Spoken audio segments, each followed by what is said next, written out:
illumined in the self, who rejoices in and is satisfied with the self alone, fully satiated. For him there is no duty.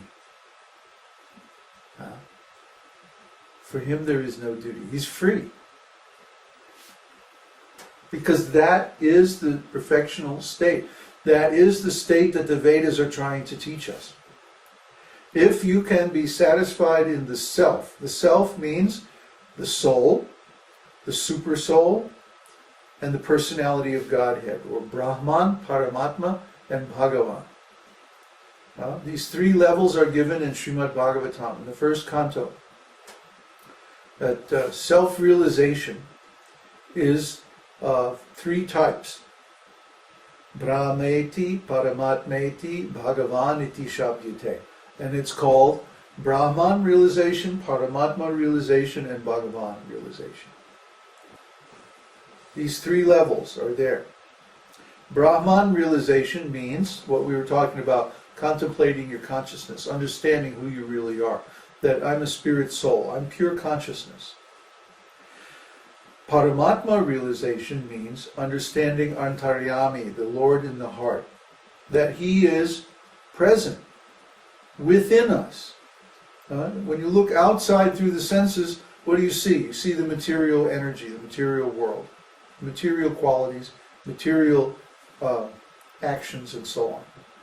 But when you look within, what do you see? Well, when you first start looking within, you just see darkness, blackness, nothingness. But if you penetrate deeply enough, you will encounter the Supersoul, Paramatma, Antaryami, Garbhodakshaya Vishnu. Okay? He is within the heart. He is called the localized aspect of the Supreme. And He expands Himself everywhere, even within every atom. So try to understand, God can expand Himself unlimitedly, and yet He doesn't reduce in potency. This is the subject of the first mantra of Sri Ishopanishad. Om Purnamadaha Purnamidam Purnat Purnamudachyate Purnasya Purnamadaya Purnameva Vishishyate. The personality of Godhead is complete and perfect. He's so perfectly complete that He can expand Himself in complete units without any diminution in His potency. Okay, so this is the Supreme, the complete whole. That's the most fundamental definition of the Supreme, and this definition of the Supreme is the common ontological root of all true systems of understanding. The Supreme Whole is everything. In the scientific terminology is called the universe. But in the Vedic terminology is called the personality of Godhead. And Om, the pranava, or the root or seed syllable of the Vedas, symbolizes this complete whole, the concept of everything that is or could be or ever was or will be. That's one or a very, very fundamental understanding of the Supreme. But the Supreme, being unlimited, can create more entities just like Himself without any reduction in His transcendental potency. So when the Lord expands Himself, He expands Himself in so many ways.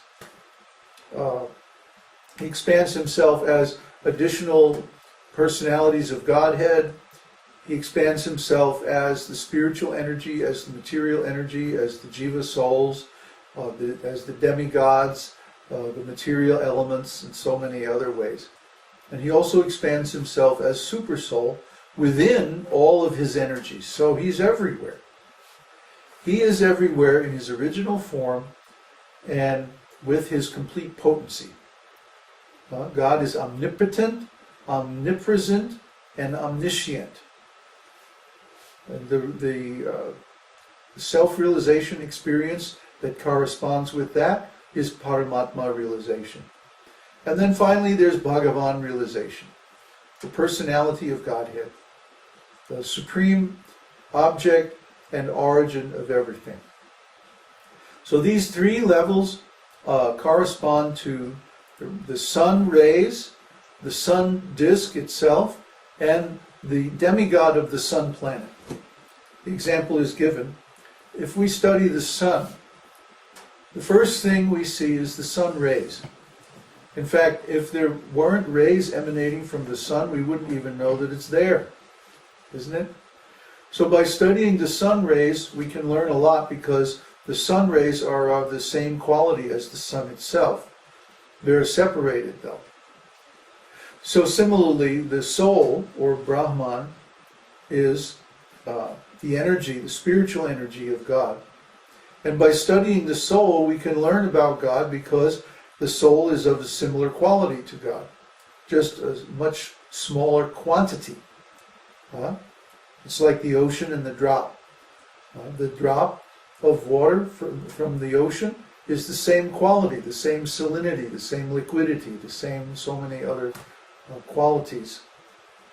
But the quantity is different. One drop is infinitesimal compared with the ocean. It's unlimited. So the soul is infinitesimal compared with the unlimited personality of Godhead. But still similar in quality. So by studying Brahman, by studying the soul, we can know something about God. And the next stage is Paramatma. Paramatma, in our analogy, is like studying the sun disk.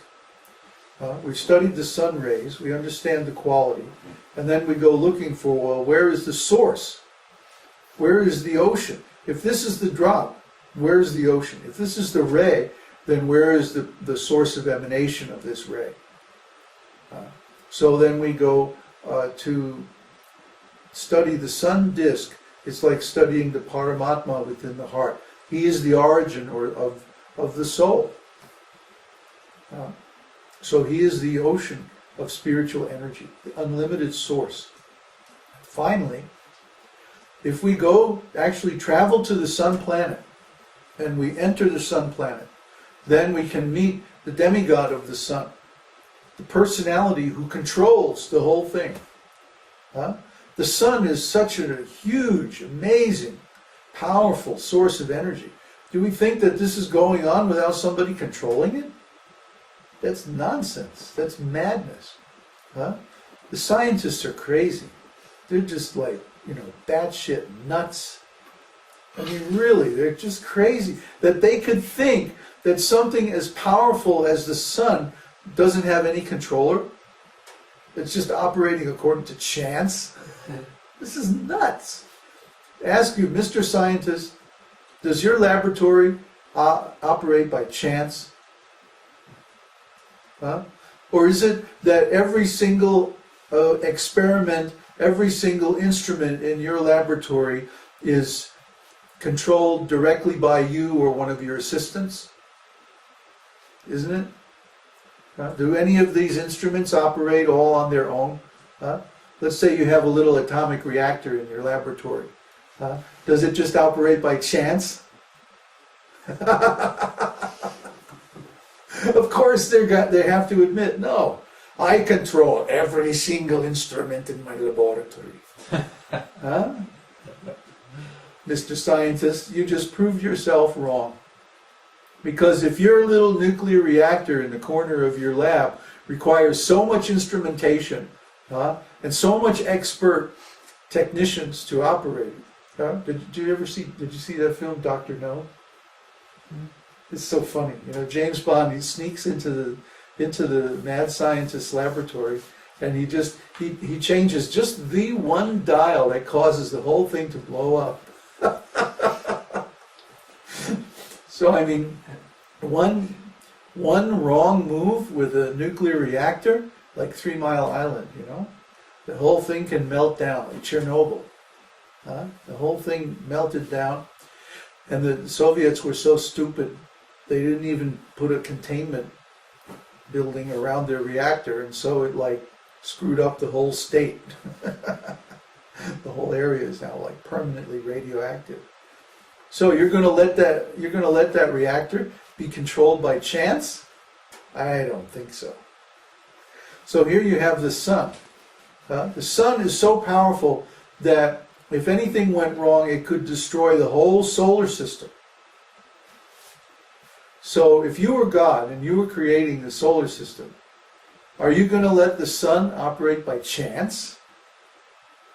I don't think so. No, you're going to put someone very qualified in control of that huge source of energy and make sure that it's regulated and it's stable and it does what it's supposed to do. That's intelligent. That's any scientist would say, no, I'm not going to let my nuclear reactor sit over in the corner of my laboratory and be controlled by chance. I throw dice every hour to determine the control setting